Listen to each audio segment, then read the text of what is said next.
Good morning, good morning, good morning. My name is Gala and I am an artist and a mother and a teacher and a disabled person. And I talk about all those things on this channel. And recently I've been talking about the Adverse Childhood Questionnaire, the Adverse Childhood Experiences Questionnaire. And what that questionnaire does is it measures the number of experiences. It's a tally sheet of whether different experiences of abuse. So it addresses physical, mental, or social, emotional abuse, and it also addresses sexual abuse, and it addresses signs of neglect. And I have a perfect 10 score on that questionnaire. But what I want to say today is that even though I have, as a child, experienced physical, emotional abuse, sexual abuse, and neglect, that wasn't the only thing that I was experiencing. At the same time, real people are complex, right? So while bad things are happening, good things are happening at the same time. And I also got a lot of love and a lot of care in between times of strife. So how does a child develop in that seesaw kind of environment?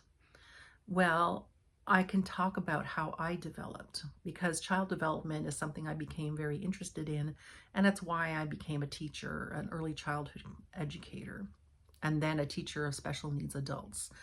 I even went as far as to do a master's degree in child development so that I could really understand. And so I have come to understand, and I've done it without reading those books by Bessel van der Kolk and who's the other one? Gabor Mate.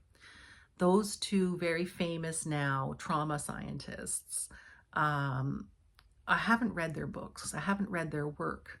And I've done it because I hold a bit of resentment against experts in trauma.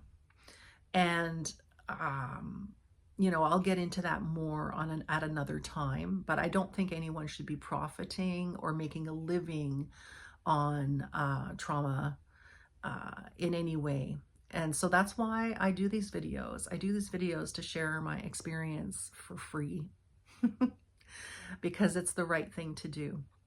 So if you're a person like me who has a 10 or a 9 or an 8 or a 7 on the Adverse Childhood Experiences Questionnaire, all is not lost.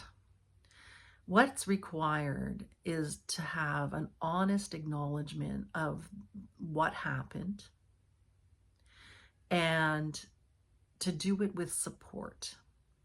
It's kind of like the 12 steps of Alcoholics Anonymous.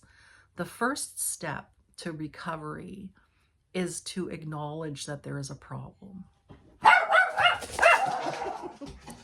All right, that really was all I wanted to say today. So I will go answer my door and get my dog to stop barking. And I wish you well. Bye now.